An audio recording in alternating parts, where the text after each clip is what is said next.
وأراقب الرحمن جل جلاله।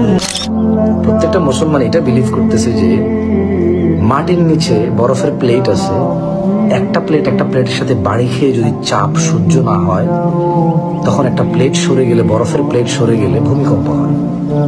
কিন্তু মুসলিমরা হাদিসটা কেউ বিলিভ করতেছে না, যে যেখানে গান বাজনার ব্যাপকতা হবে,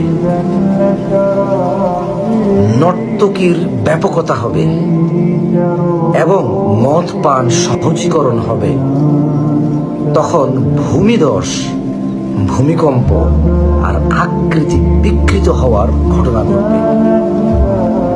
অবাক লাগে। আমরা মুসলমান 90% দেশের মানুষ, ভূমিকম্প সম্পর্কে আমাদের যে তথ্য প্রদান করবে কেউ, সেখানেও মিউজিক লাগানো আছে, কারণ এতে আমাদের কোনো আপত্তি নাই।